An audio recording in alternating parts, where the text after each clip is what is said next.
இரண்டாவது பகுதி நாம் பார்க்க போகிறோம். என்னவென்றால் அவரே நம்மளுடைய மறைவிடமாய் இருக்கிறார். அல்லேலூயா. தேவனே நம்மளுடைய மறைவிடமாய் இருக்கிறார். அவருடைய மறைவில் இருக்கும்போது ஆமென் கர்த்தர் நம்மளை பாதுகாத்து நடத்துகிறவராய் இருக்கிறார். தேவ பிள்ளைகளே, ஒரு ஆடு அந்த மேய்ப்பனுடைய மந்தையிலிருந்து வெளியே போகும்போது, வெளியே திரியும் போது, வெளியே தெரியுங்களா, அந்த மேய்ப்பனுடைய பார்வையிலே, அந்த மேய்ப்பனுடைய கண்காணிப்பில் இருந்து வெளியே போகும்போது என்ன நடக்கும் என்றால், முக்கியமான ஒரு காரியம் நடக்கும். அதில் சந்தோஷப்படுகிற சில மிருகங்கள் இருக்கும். யாருன்னா, நரிகளும் கரடிகளும் சிங்கங்களும் சந்தோஷப்படும். வாராய் நீ வா, வா இங்க வா. ஏன் தெரியுங்களா, அந்த மேய்ப்பனுடைய பார்வையிலிருந்து, அந்த அரவணைப்பிலிருந்து போகும்போது இந்த சிங்கங்களுக்கும் கரடிகளுக்கும் என்னன்னா, அவங்களுக்கு ஒரு வேட்டை. ஏன் தெரியுங்களா, மேய்ப்பன் அங்க இல்லை. இல்லாததினாலே என்ன நடக்கும் என்றால், இந்த சிங்கமும் கரடியும் அதை தாக்கி போடும். அவன் எத்தனை பேர் கூட ஃபாலோ பண்றீங்க? அதனால தான் சங்கீதக்காரன் தாவீது ஒரு மெய்ப்பனாய் இருக்கிறார். அந்த மெய்ப்பன் ஒரு சங்கீதத்தை எழுதுகிறார்.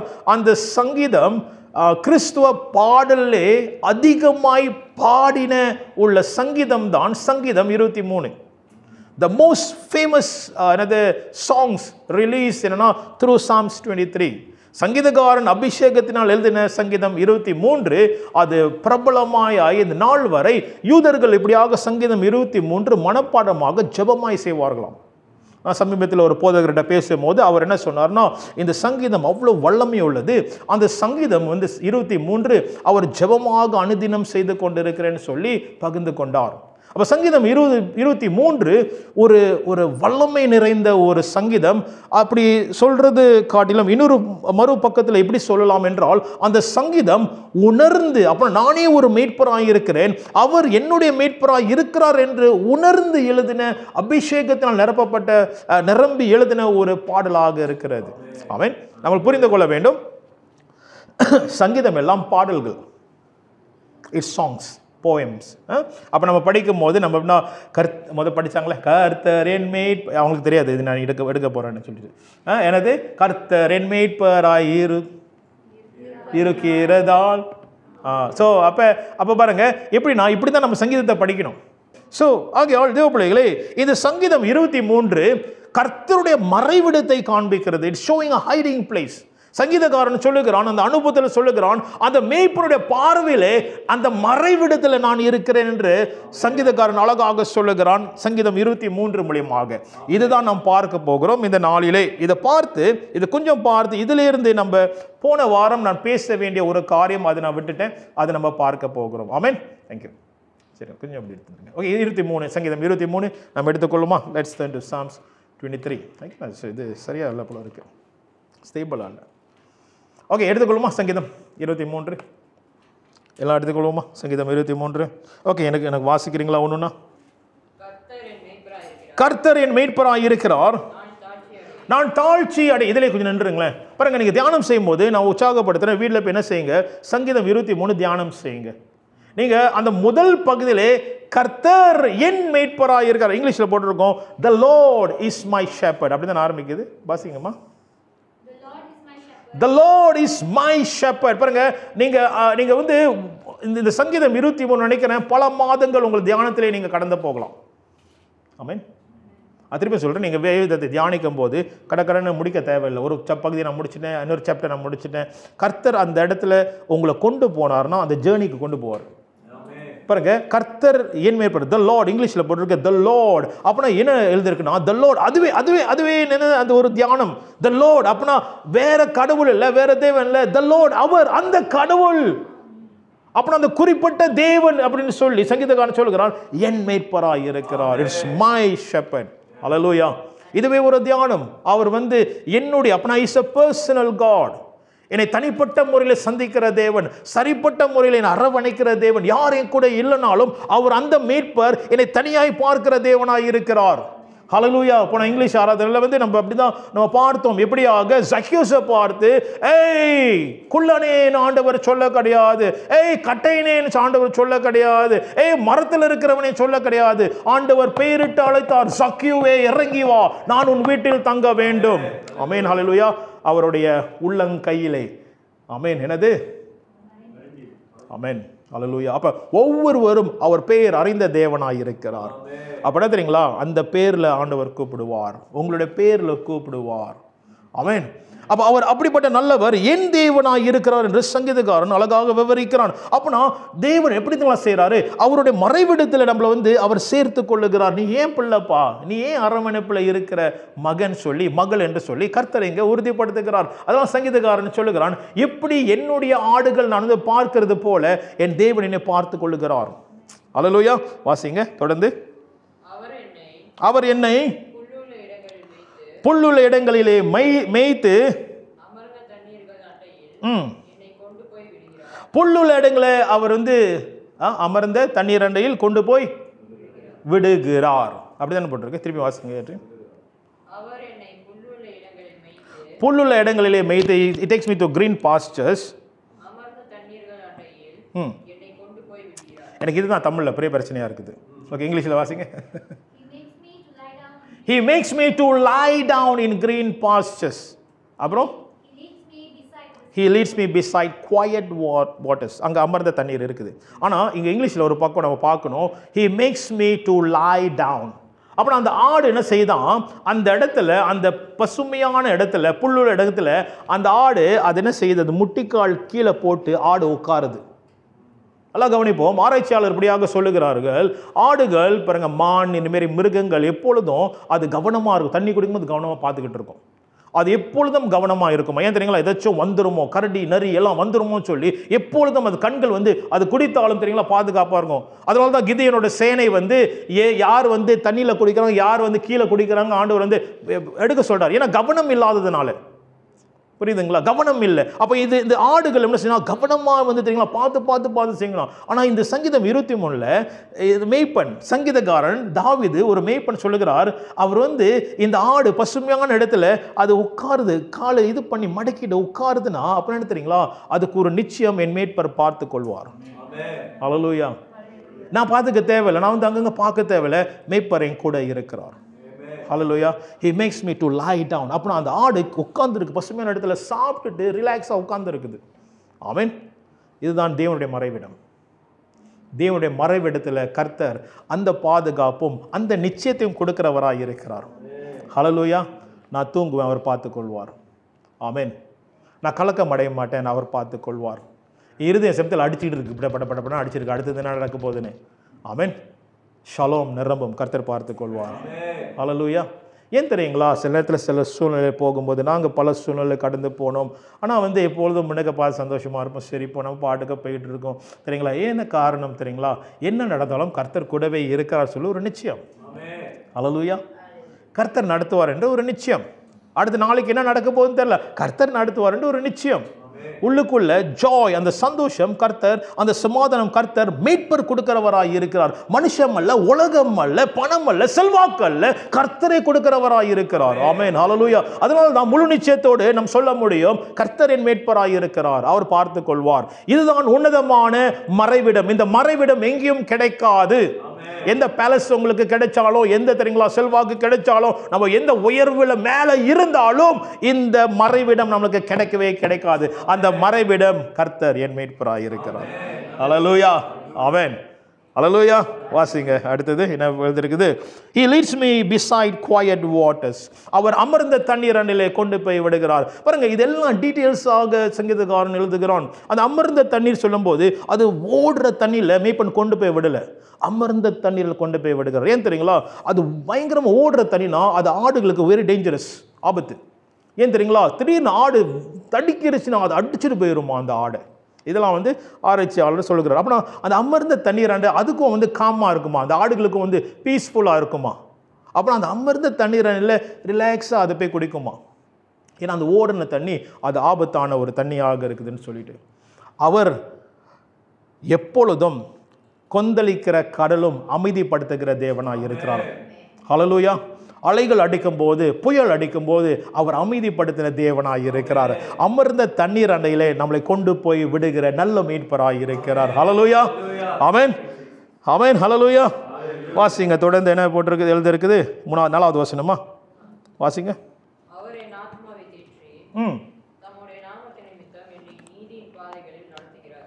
அவரின் ஆத்மாவை தேற்றி தம்முடைய நாமத்தின் நிமித்தம் He restores my soul. அப்படிதானே வாசிங்க இங்கிலீஷ்ல. He restores my soul. He leads me in the paths of righteousness for his name's sake. ஆமென். அவர் நாமத்தின் நிமித்தம் அவர் செய்கிறார் நம்முடைய ஆத்மாவை ஆத்மாவை தேற்றுகிறார். He restores my soul. அப்புறம் restoration. அப்புறம் என்ன தெரியுங்களா? ஆத்மா சோர்ந்து போய் கிடக்கும். இந்த ஆத்மா சொல்லும்போது என்னது? சொல்லுங்க யாராச்சும் ஆத்மா என்ன? what is soul? சொல்றீங்களா? சொல்லுங்க குருபன். Mind, emotion and will. So என்னன்னா சிந்தனை அலமோதுகிறது. நம்ம ஜெபம் பண்ணோம். உணர்த்தினபடினாலே ஜெபம் வந்து கொண்டே இருந்தது. அந்த சுகத்தை பெற்றுக்கொள்ளுங்கள். ஆமென். அதில் ஒரு காரியம், சிந்தனை தாக்கப்படும் போது சரீரமும் தாக்கப்படும். ஆமென். ஸோ சிந்தனையில் ஷலோம் வரும்போது இந்த பலவீனங்கள் தன்னாலே சுகமாகும். அல்லேலூயா. பிறகு சாட்சி இருந்தால் சொல்லுங்க சாட்சியை. ஆமென். ஸோ சிந்தனை தாக்கப்படும் போது நம்ம ஆத்மா தாக்கப்படுகிறது. சிந்தனை மட்டுமல்ல, நம்ம உணர்ச்சியும் தாக்கப்படுகிறது. உணர்ச்சி மூட்டில் உணர்ச்சி தெரியுங்களா? அலமோதுது. உணர்ச்சி தெரியுங்களா? கோபமாகுது. உணர்ச்சி தெரியுங்களா? வேதனையாவது. உணர்ச்சி தெரியுங்களா? ஒன்றும் செய்ய முடியாமல் நிலையில் கிடக்குது. உணர்ச்சிகள், இமோஷன் பாதிக்கப்படும் போது நம்ம பல காரியங்கள் நம்மளை தாக்க ஆரம்பிக்கும். பிறகு நம்ம ஒரு கதையில் நம்ம முடிக்க போகிறோம் இந்த காரியத்தை. ஒருத்தர் ரொம்ப இமோஷனல் ஆகிட்டார். அதை நம்ம பார்க்க போகிறோம். மூன்றாவது என்ன சொன்னேன்? மைண்ட், எமோஷன், வில், சித்தம். அப்ப நம்ம தீர்மானம். அப்ப தீர்மானம் எடுப்போம் தெரியுங்களா? இது தாக்கப்படுது ஆகியால் தீர்மானம். சபைக்கு போவேனா, இன்னைக்கு டேரா போட்டுருவோம். இல்லாட்டி ஜெபம் பண்ண வேணாம், முடியல என்னால. இல்லாட்டி நம்ம இந்த காரியத்தில் தெரியுங்களா, நம்ம கர்த்தருக்காக வைராக்கியமா எழும்புகிறேன். இல்லை, எழும்ப முடியாது, என்னால எனக்கு பலவீனம் இருக்குது, எனக்கு இப்படி தாக்குதல் இருக்குன்னு சொல்லி நம்ம தீர்மானங்கள் எடுக்க ஆரம்பிப்போம். அப்ப இந்த தீர்மானம் என்ன செய்யப்படுங்க? இதுதான் எல்லாம் ஆத்மா.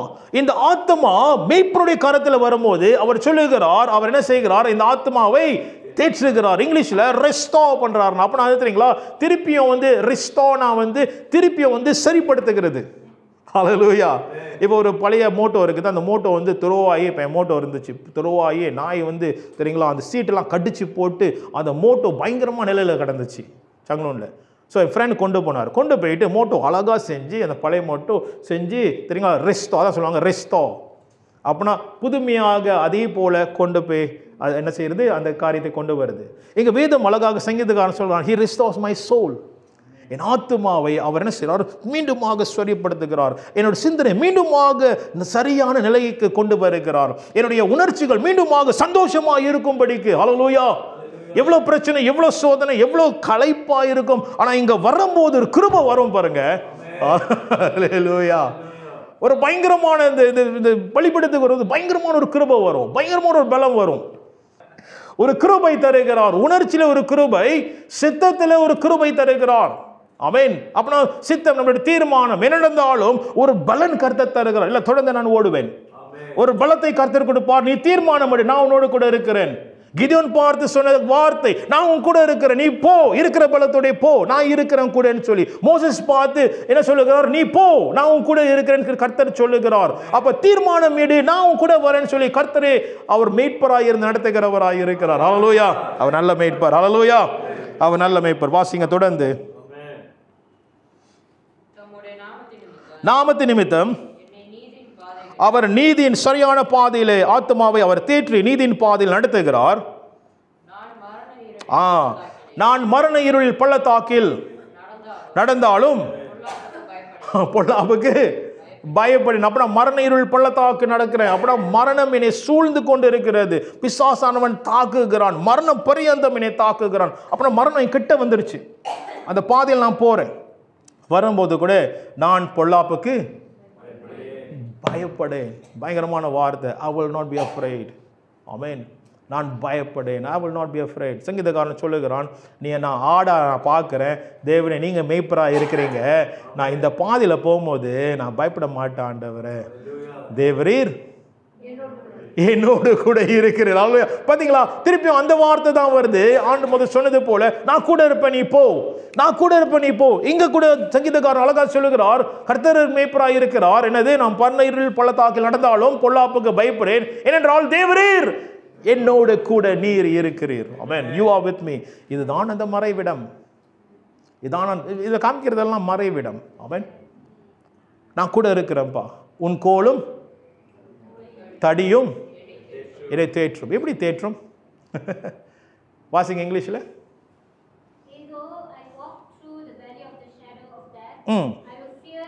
I will fear no evil. You are with me.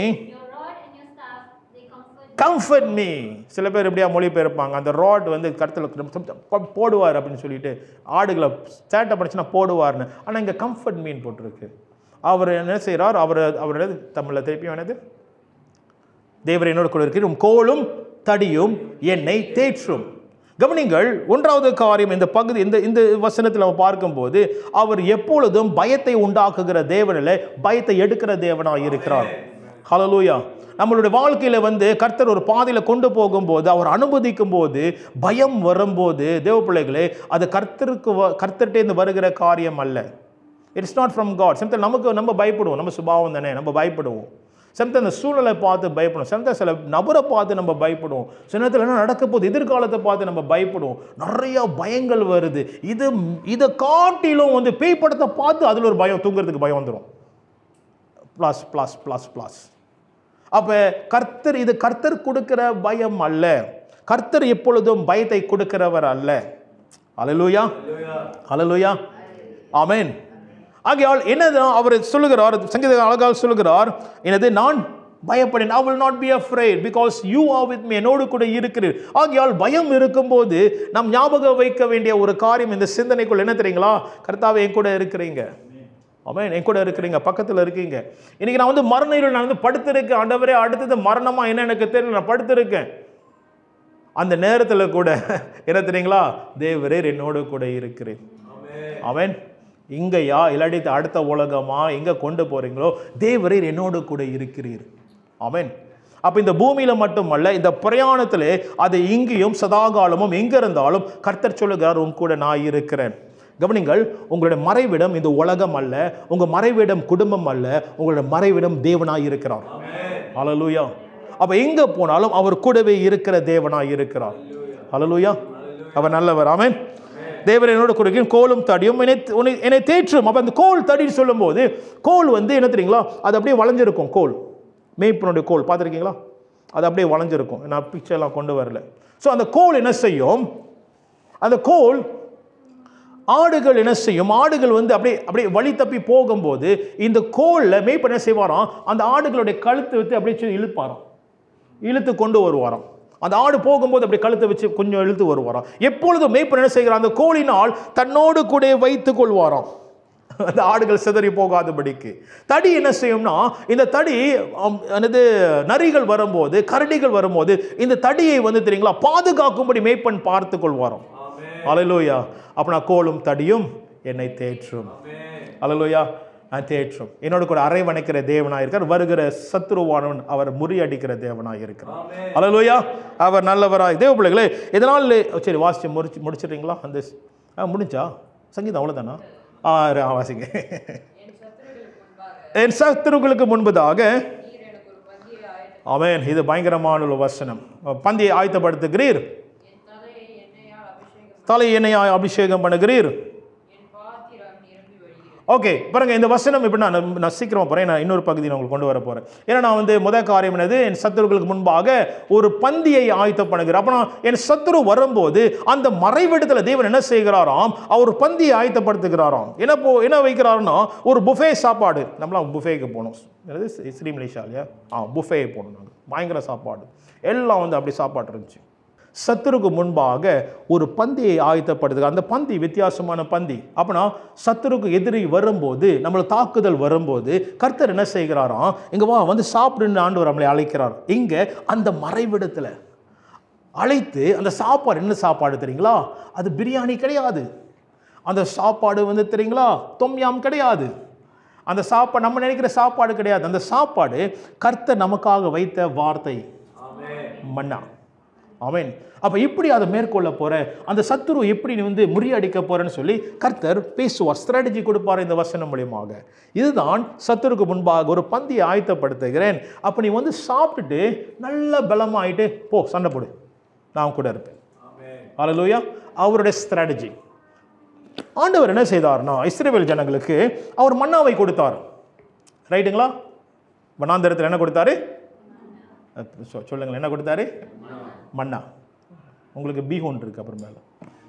மன்னாவை கொடுத்தாரு. ஸோ மன்னா கொடுக்கும் போது இது கர்த்தர் ஏற்படுத்தின ஒரு காரியம். கர்த்தர் அவரோட சித்தம் என்னவென்றால் ஜனங்கள் மன்னாவை சாப்பிட வேண்டும்.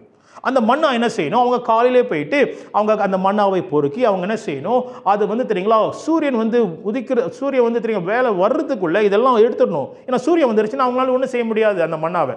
நான் சொல்கிறது உண்மை தானே? சரி. அப்போ அடுத்து அவங்க என்ன செய்யணும்? சுட்டுறணும் அவங்க. அப்போ அந்தந்த நாளுக்கு அந்தந்த மன்னா வருமா? ஆமென். Except for Sabbath. அப்போ ஆண்டவர் ஒவ்வொரு நாளும் அவருடைய மன்னாவை கொடுக்க ஆரம்பித்தார். இதான் நீ போக வேண்டும், நீ தேட வேண்டும், அதை எடுக்க வேண்டும், அதை நீ வந்து உருவாக்க வேண்டும். அப்படின்னா வேலை இருக்குது அதில். அப்போ கர்த்தர் என்ன செய்கிறார்? அவர் பந்தியை கொடுக்கும் போது வேலை இருக்கு. தேட வேண்டும், ஆராய வேண்டும், கேட்க வேண்டும், ஆண்டவரை பேசுங்கன்னு சொல்ல வேண்டும். ஆண்டவர் எனக்கு என்ன பேசுறீங்க, இப்போ நான் என்ன செய்யணும்னு சொல்லி நமக்கு வேலை உண்டு. சும்மா மன்னா வராது வாழ்க்கையில். அவர் சுட்டு கொடுக்க மாட்டார். ஆமென். பிரேக்ஃபாஸ்ட் அப்போ சுட்டு கொடுத்தார் மீனை. ஆனால் என்ன சொன்னார்? உங்கள் மீனையும் கொண்டு வாங்கன்னு சொன்னார். உங்களுக்கும் வேலை இருக்குப்பா. ஆமென். ஸோ மன்னா சாப்பிடும்போது இதான் கர்த்தருடைய திட்டம், அவருடைய பந்தி. ஆனால் இஸ்ரவேல் ஜனங்க அட்வான்ஸாக போயிட்டாங்க. இஸ்ரவேல் ஜனங்க என்ன செஞ்சாங்கன்னா எங்களுக்கு இறைச்சி வேணும்னு சொன்னாங்க. ஞாபகங்களா அந்த கதை? இறைச்சி வேணும்ட்டாங்க. எங்களுக்கு வந்து ரொம்ப இது மன்னா சாப்பிட்டு சாப்பிட்டு சலிச்சு போச்சு. சில சமயத்தில் இது பார்த்து சமயத்தில் வந்து சலிச்சு போயிடும் சில பேருக்கு. பிரசங்கம் இதான் தெரியுங்களா, வார்த்தை இதான் நம்ம படிக்கிறோம்னு சொல்லிட்டு சலிச்சு போயிடும். அப்போ என்ன செய்வாங்க? இதுக்கு இந்த பார்டருக்கு மேலே வேற இடத்துக்கு போக ஆரம்பிப்பாங்க, வேற காரியத்தை படிக்க ஆரம்பிப்பாங்க, வேற தெரியுங்களா. நான் சொன்னது போல என்னது காஸ்பல் ஆஃப் தாமஸ், அந்தமாரி வேற காரியங்கள், வேற பைபிள் அப்படின்னு சொல்லி இதில் ரொம்ப சில பேர் மும்முரமாக ஆராய்ச்சி பண்ணுவாங்க.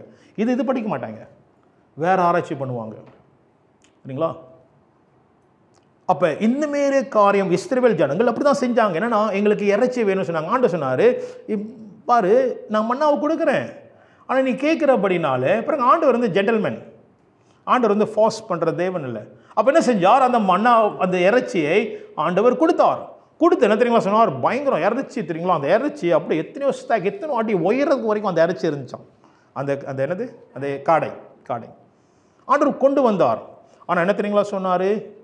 நீ சாப்பிடு, ஆனால் உன் மூக்கில் வர வரைக்கும் சாப்பிடுவ. நீ வாந்தி மூக்கில் வந்துச்சு, அவங்களுக்கு சீக்கு வந்துச்சு, வியாதி வந்துச்சு, எத்தனையோ 1000 பேர் மடிந்து போனார்கள் வனாந்தரத்தில். கவனிச்சிங்களா? தவறான சாப்பாடு, நம்மளுடைய சாப்பாடு அது தவறான காரியத்தை கொண்டு போகும். கர்த்தர் சொல்லுகிறார், என்னோட மறைவிடத்தில் நான் ஒரு பந்தியை ஆயத்தப்படுத்துகிறேன், அதை நீ சாப்பிடு. That means God is giving a good diet. அந்த டயட் வந்து அவருடைய வார்த்தையில் அவர் கொடுக்கிறது. ஆமென். ஆகையால் அந்த மறைவிடத்தில் என்ன செய்கிறார்? அவர் ஒரு பந்தியை ஆயத்தப்படுத்தி, அப்படின்னா அவர் உங்களுக்குன்னு, கவனிங்க நான் சொல்றேன், உங்களுக்குன்னு அவர் தயார்படுத்தி வச்சிருக்கார் ஒரு பந்தியை. அப்ப நம்ம அந்த மறைவிடத்தில் போய் ஜபத்தில் நம்ம போய் என்ன செய்ய வேண்டும்? அந்த பந்தியை பெற்றுக்கொள்ள வேண்டும். உங்களுக்குன்னு ஒரு பந்தியை வச்சிருக்காரு, சாப்பாடு வச்சிருக்காரு, அது டிஃபரெண்ட். உங்களுக்கு தொம்யாம் வச்சிருக்காரு, உங்களுக்கு டிஃபரெண்ட் தண்டூரி வச்சிருக்காங்க. நீங்க போய் தொம்யாம சாப்பிடக்கூடாது. புரியுங்களா என்ன சொல்ல வரேன்னு? அங்கே போய்ட்டு சாப்பிடக்கூடாது. நீங்கள் உங்களுக்கு வச்சுருக்காரு, அப்போ நீங்கள் போய்ட்டு ரிசீவ் பண்ணணும். ஆண்டவர் எனக்கு வச்சுருக்கீங்க, இப்போ உனக்கு தேவை இதுதான், இது சாப்பிடு. ஆமென். அப்போ எல்லாருக்கும் ஆண்டவர் அவர் ஒரு பந்தியை வைத்திருக்கிறார், நீங்களும் நானும் பர்சனலி பெற்றுக்கொள்ளும்படிக்கு. Hallelujah. Amen. So we must go to his presence. அவர் பிரசன்னத்துக்கு அந்த மறைவிடத்துக்கு போய் நாம் பெற்றுக்கொள்ள வேண்டும் அந்த பந்தியை. ஆமென். எல்லாம் கூட இருக்கீங்களா? வாசிங்க. அடுத்தது என்ன போட்டிருக்கு? தலையை எண்ணெயால் அபிஷேகம் பண்ணுகிறார். அப்புறம் என்ன தெரியுங்களா? அந்த அபிஷேகம் சொல்லும் போது அப்புறம் என்ன போட்டிருக்குது? ஓகே. என் தலையை எண்ணெயால் அபிஷேகம் பண்ணுகிறார் சொல்லும் போது, அபிஷேகம் சொல்லும் போது என்ன தெரியுங்களா அர்த்தம்? அபிஷேகம் சொல்லும் போது அப்படி ஆண்டவரே ஸ்தோத்திரம், அந்த அபிஷேகம் அல்ல. அது நிறைய பேர் ஏன்னா அந்த டெஃபினேஷன் நம்மளுக்கு தெரியணும் அபிஷேகம்னா என்னன்னு. அபிஷேகம் சொல்லும் போது அதோட அர்த்தமே எண்ணெயினால் பூசுவது, அதுதான் அர்த்தம். வெரி சிம்பிள், அவ்வளோதான். எண்ணெயினால் பூசுவது. ஒரு ஆடுக்கு வந்து என்ன செய்வாங்களாம்? அவங்க எண்ணெயை போடுவாங்களாம். எண்ணெயை போடும்போது அப்படின்னா தெரியுங்களா, அதோட அர்த்தமே எண்ணெய் ஆடு மேலே போடும்போது அபிஷேகம், அதான் அர்த்தம். அதில் வந்து பெரிய பயங்கரமான மீனிங்லாம் கிடையாது. அப்படியே அபிஷேகம். ஆடுகளுக்கு என்ன, எதுக்கு என்ன போடுவாங்கன்னா, ஆடுகளுக்கு வந்து அது வந்து என்ன சொல்லுவாங்க, திக்ஸ் பேன் இல்லை, உனி. அது உனி வந்து வருமா, நாய்க்கு இருக்கும்ல, அதே போல் ஆடுகளுக்கும் வருமா. ஆடுகளுக்கு வரும்போது அது வந்து அந்த ஆடு வந்து அது வந்து அது என்ன செய்யும், நேரம் அங்கே தெரியுங்களா, இந்த உனிலாம் தலைக்கு போமா. தலைக்கு போய் இங்கே பார்த்தீங்கன்னா காதுக்கு போகுமா. காதுக்கு போய் காதில் பூந்துருச்சுன்னா ஆடு செத்துருமா. அப்போ மேய்ப்பர்கள் என்ன செய்வாங்களாம், அவங்க தலையில் என்ன செய்வாங்க, இந்த தலை பகுதியில் எண்ணெயை பூசுவாங்களாம் மேய்ப்பர்கள். அப்போ ஏன் பூசுறாங்கன்னா, அந்த அந்த உனி வந்து போகாது. எண்ணெய் இருக்கும்போது வழுக்கி விழுந்துருவாங்களா என்னன்னு தெரியல, போக முடியாது உனி. அப்போ பாருங்க, சத்துருவான் எப்போது எங்கே தாக்குவானா, இந்த தலை தான் தாக்குவான். நம்மளோட சிந்தனை தாக்குவான், நம்மளோட தீர்மானங்கள் தாக்குவான், நம்மளுடைய உணர்ச்சியை தாக்குவோம். எல்லாம் எங்கே இருக்குது, எல்லாம் இங்கே இருக்கு, தலையில் தான் இருக்குது. அப்போ இந்த எண்ணெயை பூசுவார். சரி, இது வந்து அந்த உள்ள கான்செப்ட் இது. ஆனால் வேதத்தில் அபிஷேகம் சொல்லும்போது எதுக்கு பயன்படுதுன்னா, ஒரு ராஜாவை அபிஷேகம் பண்ணும்போது இந்த எண்ணெயை பூசுவார்கள். அப்போனா ராஜாவுக்கு ஒரு நோக்கங்கள் கொடுக்கப்படுது, ஒரு ரெஸ்பான்சிபிலிட்டி. அப்போ இவர் தான் ராஜான்னு சொல்லி எண்ணெயினால் அபிஷேகம் அப்படி எண்ணெய் ஊற்றுவாங்க. ஒரு காரியத்தை செய்யறதுக்கு இவர் தான் வந்து நியமிக்கப்பட்டவர் சொல்லி அபிஷேகம் பண்ணுவாங்களாம். அதுதான் அர்த்தம். ஆமென்.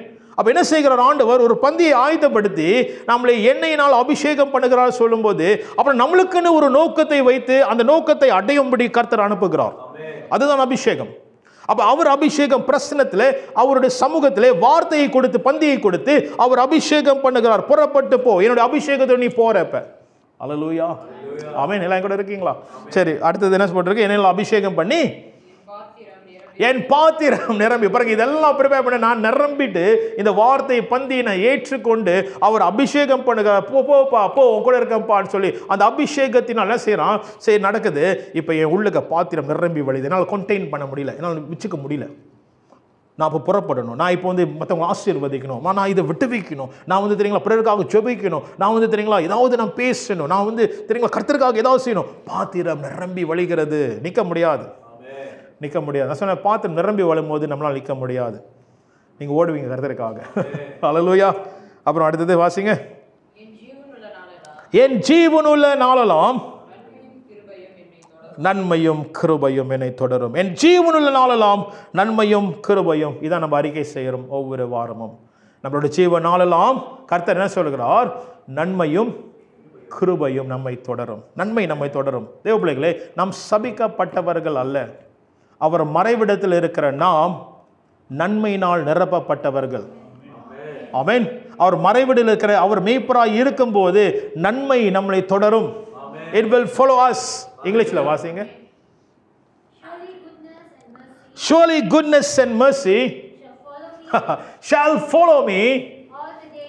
Hallelujah.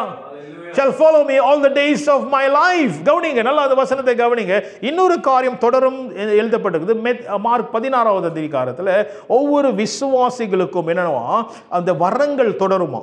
அப்படின்னா the signs and wonders will follow them னு போட்டிருக்கோம். யாருக்கு? விசுவாசிக்கு. அப்ப இந்த விசுவாசிகள் என்னன்னா தேட தேவையில்ல, ஆண்டவரே கொடுங்க கொடுங்க கொடுங்க வரத்தை கொடுங்கன்னு தேட தேவையில்ல, அது தொடரும்னு போட்டிருக்குது. நான் இந்த பகுதியில் நாம் பார்க்கிறோம், சங்கீதக்காரன் சொல்லுகிறான், நான் கர்த்தருக்குள்ள பிரசன்னத்தில் மறைவிடத்தில் இருக்கும்போது, நான் அவருடைய பந்தியிலே நான் வந்து தெரியுங்களா உட்கொள்ளும் போது, திருப்தி ஆகும் போது, ஆமென், என்னை அபிஷேகம் பண்ணும் போது, என் பாத்திரம் நிரம்பி வழியும் போது, ஆமென், நான் ஒன்றும் செய்ய தேவையில்ல, நன்மை தொடரும். It will follow me. நான் போக தேவையில்லை, ஆண்டவரே நன்மை செய்யுங்க ஆண்டவரே போக தேவையில்லை, நன்மை என்னை தேடி வருமா.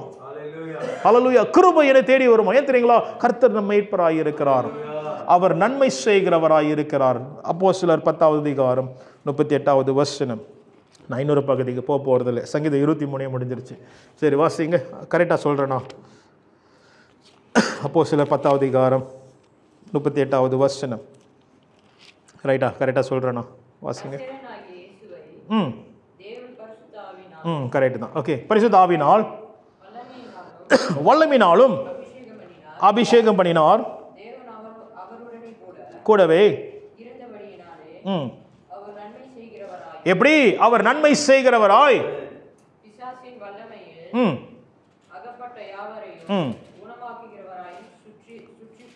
ஆண்டவர் இயேசு கிறிஸ்து நன்மை விடுவிக்கும்படி சுற்றி திரிந்தார் என்ற வேதம் சொல்லுகிறது. Jesus went about doing good. ஆமென். ஆண்டவர் ஆதியாகம புத்தகத்திலே 1வது அதிகாரத்திலே எல்லாம் படைத்தது ஆண்டவர் சொன்ன வார்த்தை என்னவென்றால் it is good. அவர் ஆரம்பித்தது it is good. ஆண்டவர் நன்மையினால் ஆரம்பித்தார். ஆமென். ஆண்டவர் இயேசு கிறிஸ்து நன்மை விடுவிக்கும்படி அந்த நன்மை மீண்டுமாக கொண்டு வரும்படி இயேசு கிறிஸ்து இந்த பூமிக்கு வந்தார்.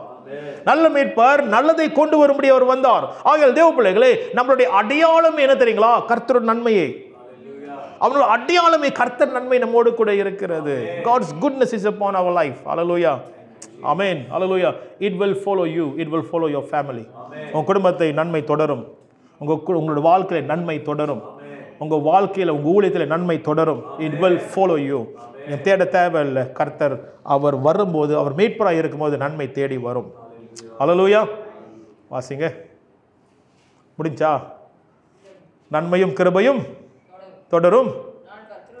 நான் கர்த்தருடைய வீட்டிலே ஆமென் நீடித்த நாட்களாய் நிலைத்திருப்பேன். ஆமென். ஆமென். கர்த்தருடைய வீட்டிலே அப்படின்னா சொல்லும்போது நிறைய பேர் இந்த தேவாலயம் சொல்லி மொழிபெயர்ப்பார்கள். கர்த்தருடைய வீடு சொல்லும்போது சங்கீதக்காரன் சொல்வது கர்த்தருடைய பிரசனம்.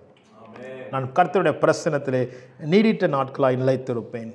I will be in the house of the Lord all the days of my life. என்னுடைய ஜீவிய நாளெல்லாம் அவர் பிரசனத்தை நான் வாழ்வேன் சொல்லி ஒரு முடிவெடுக்கிறான் சங்கீதக்காரன். ஆமென். அதனால சபைக்கு வர தேவையில்லையா?